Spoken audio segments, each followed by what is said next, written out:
My Daughter's Keeper presents Grotten One Bit Deeper.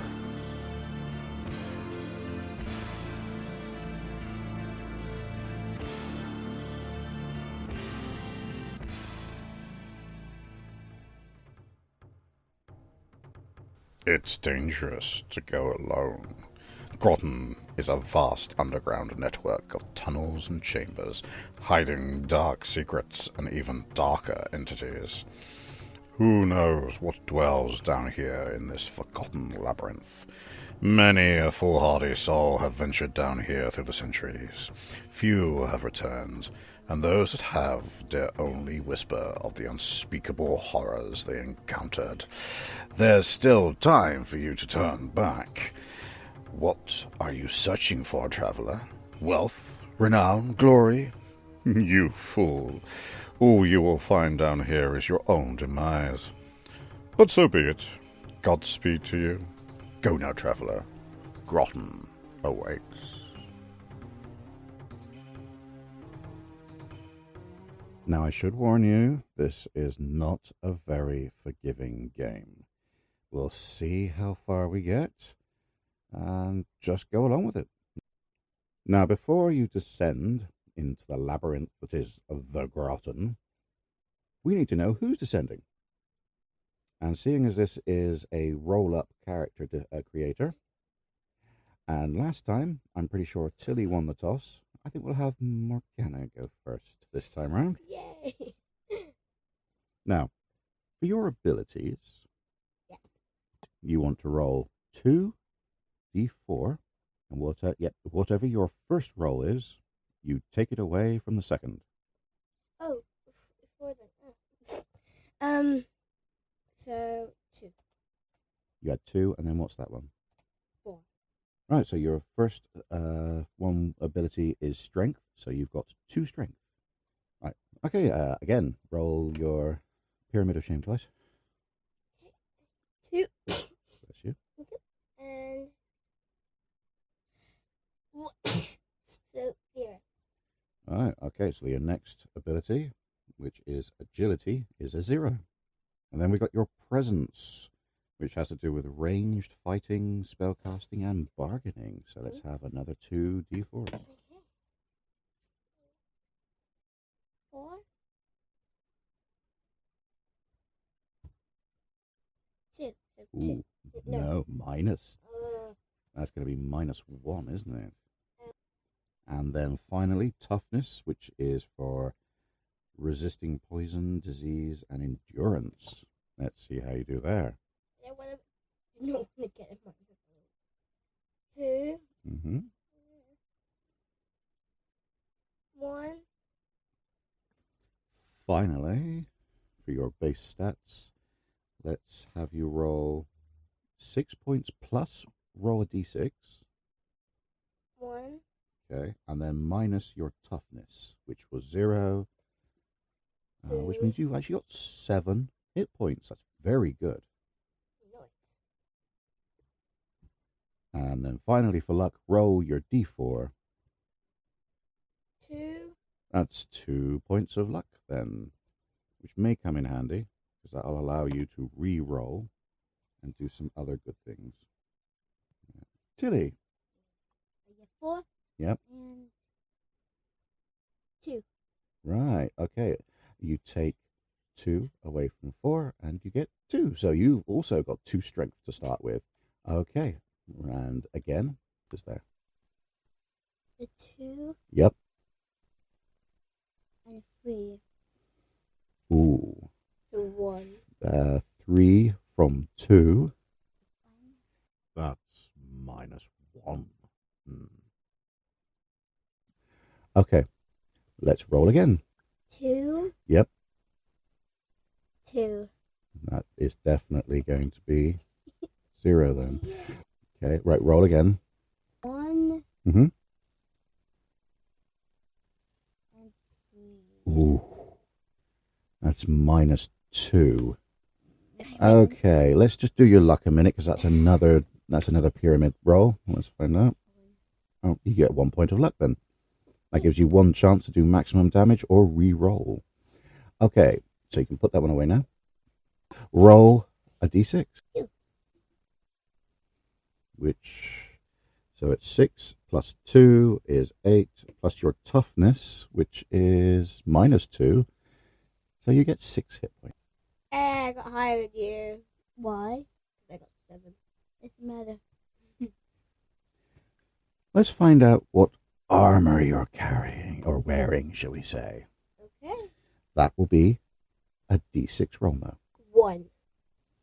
You're not wearing any armor.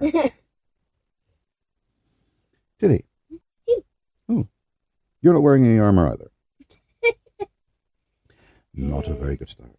No, I don't think it is. Let's find out if either of you are carrying a spell scroll. Well, we'll find out, won't we? Yeah. 4. Ooh, 4.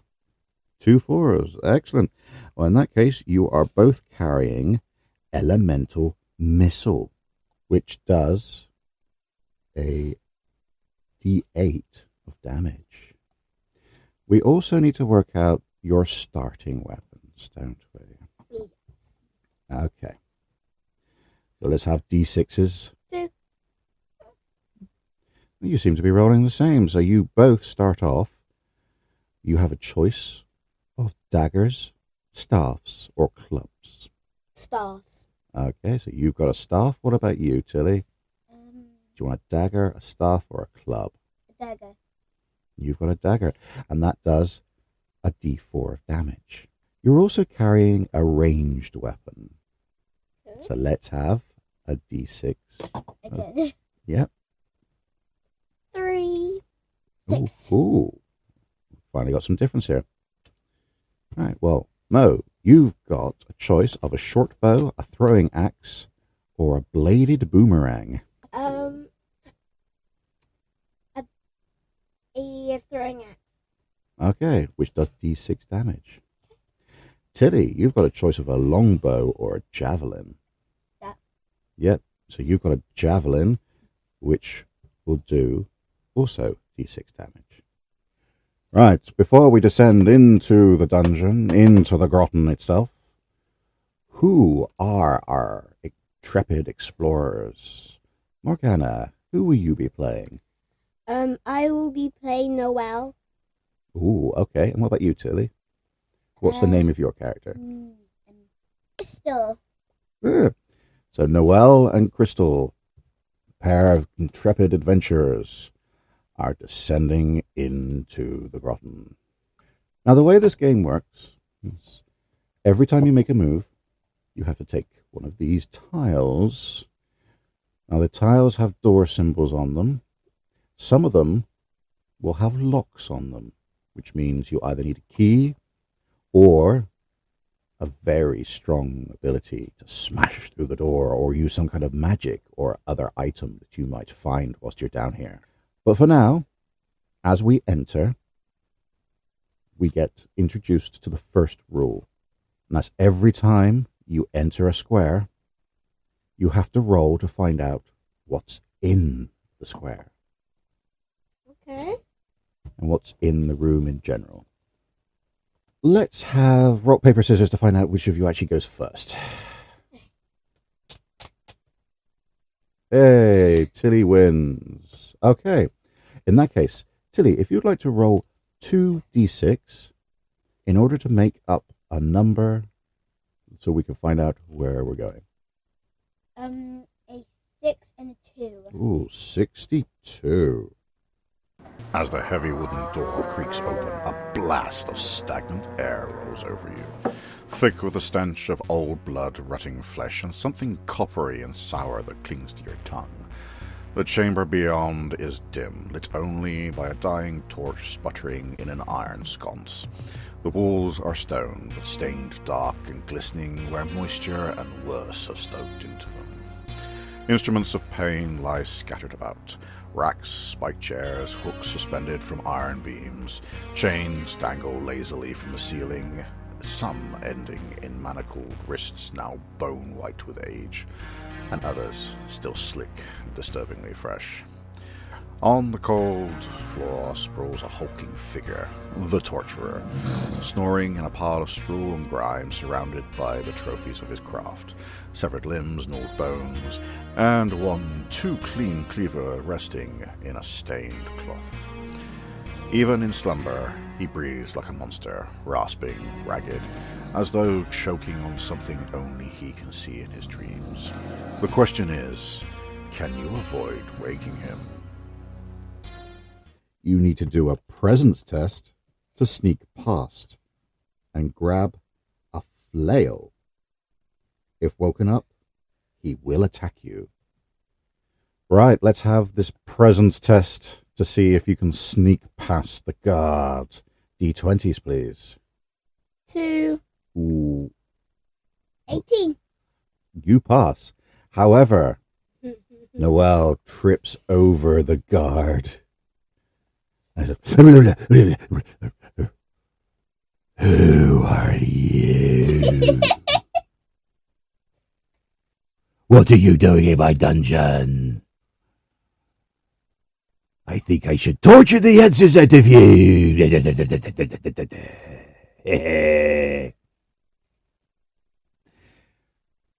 Straight off, we're into combat.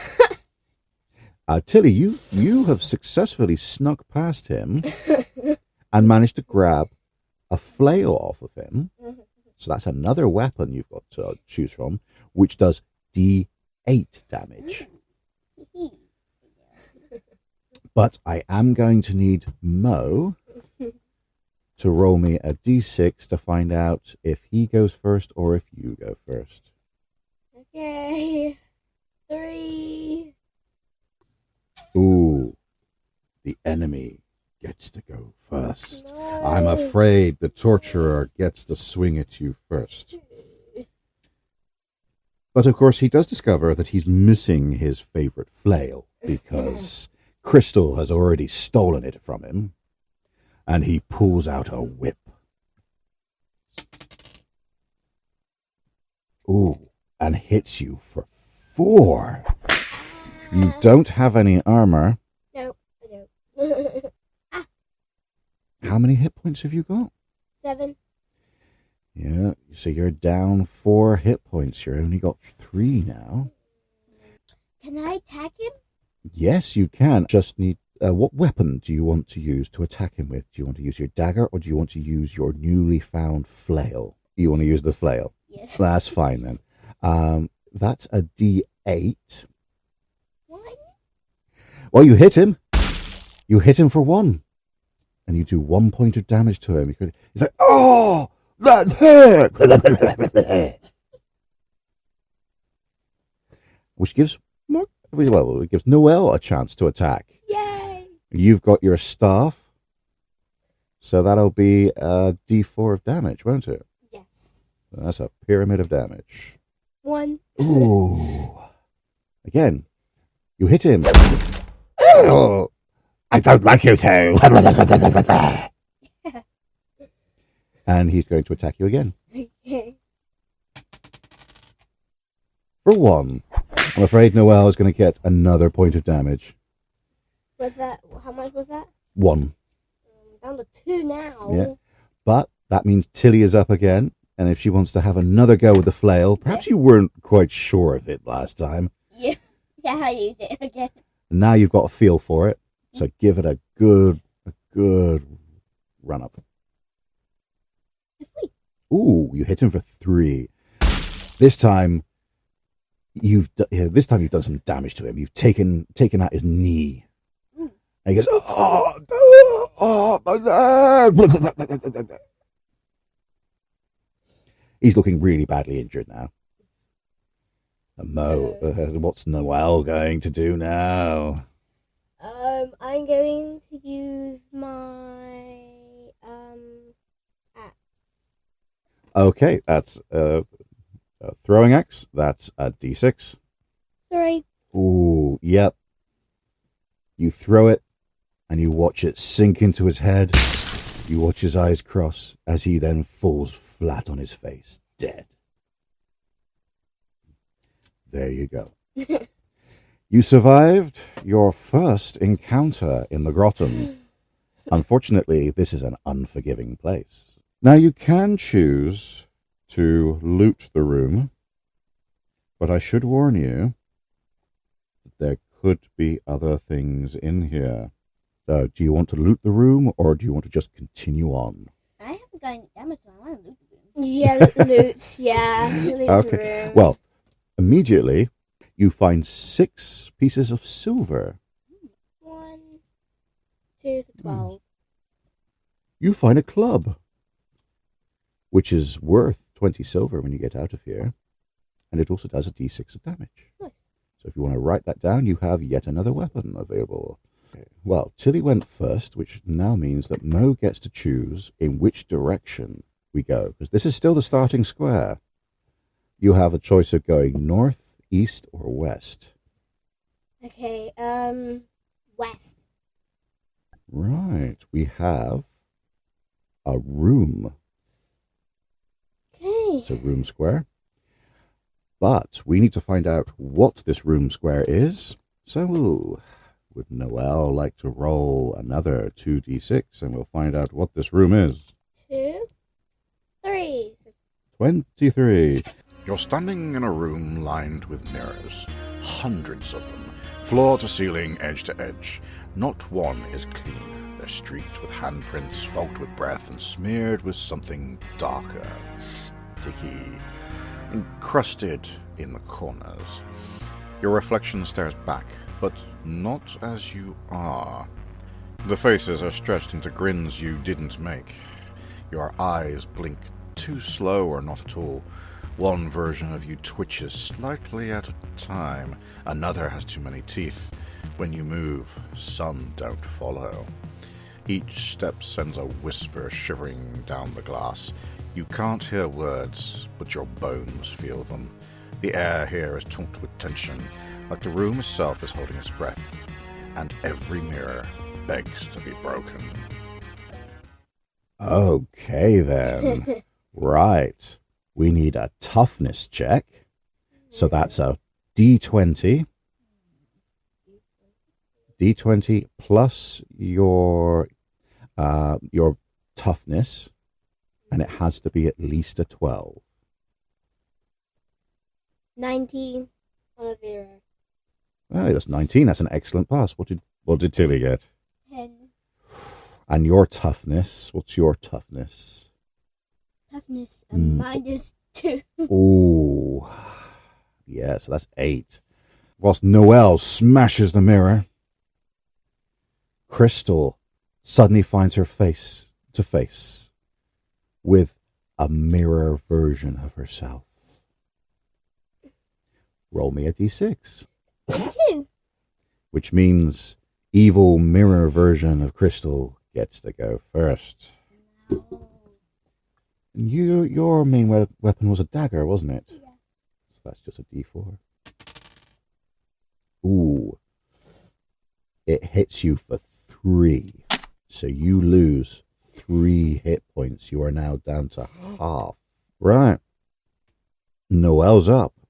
How is Noelle going to help in this situation? Okay, does the weird creature notice me? It hasn't immediately. It's attacked Crystal first. Okay, I'm going to sneak attack with my club. Great. Roll a d6 then. 6. Ooh. Excellent. That is a critical success. You wail at it with the club and watch it shatter as if it's made of glass. You get to loot the remains of the baddie this time. And you get 6 pieces of silver. And Crystal gets the choice of whether she loots the room or not. Okay, give me 2d6 and let's see if you find something. 1, 4. Ooh, you find a 2-hander, which could be worth 60 silver pieces. And it's a d10. Okay. Next room. You've got a choice of directions this time, once you leave this room. But as we step into the room, if Crystal wants to give me 2d6. 4 and a 2. 42. You are in the Throne of Maggots. The air is thick, wet, and vibrating with a sound that isn't quite a buzz and isn't quite a hiss. It's movement. Everywhere. At the far end sits a throne, or what used to be something like a throne. It was once a creature, immense, now collapsed and fossilized into a ghastly seat of bone, sinew, and petrified muscle. Jaws locked in an eternal scream, ribcage flared like broken wings. Its flesh long dead, but it swarms with life. Maggots writhe in pulsing carpets across the floor. They ooze in and out of empty eye sockets.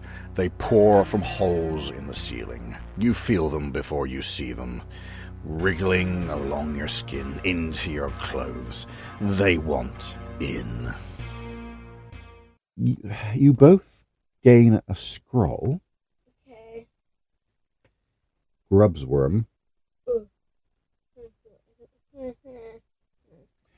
However, you are going to take a d6 of damage. D6. Yeah, I know. This game is unforgiving. Okay, That's both of you. come on. No. Oh, Tilly, roll d6. No. Does that mean I'm a A ghost? 3. Ooh. Does that mean I'm a ghost? Oh. Like a dead ghost? Yeah. Like this was those really super dead ghosts. Did I survive? No. We're both dead. The Throne of Maggots has claimed 2 more victims as the tiny little white grubs crawl over you like a tidal wave and consume you. Alive. Or dead. We're dead. Like super dead. Yes, unfortunately, our 2 adventurers did not survive. Like many that have come down into the Grotten before them, they have failed. I told you this was an unforgiving game. Well, I thought. Well, that was certainly an interesting one. Perhaps we'll revisit it at another time. No, we can't. But for now, that was our very short game of Grotten. Very short. I have been your keeper of the lore.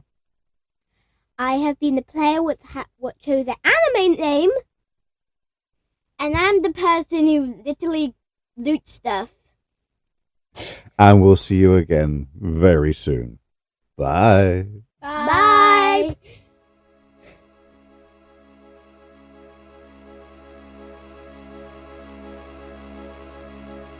Thank you for joining us on this week's descent into tabletop mayhem. If you enjoyed the episode, or at least survived it, please take a moment to rate and review My Daughter's Keeper wherever you listen. It helps us summon more listeners from the void and keeps the dice gods appeased. If you want to get episodes early, hear bonus content too weird for public release, hang out in our community Discord, or even join us for special Patreon exclusive games, then head on over to patreon.com/My Daughter's Keeper and throw us a coin or two. Until then, we'll be back next week with more horror, hijinks, and probably someone forgetting what dice to roll. Until then, stay weird, keep your snacks close, and whatever you do, don't split the party.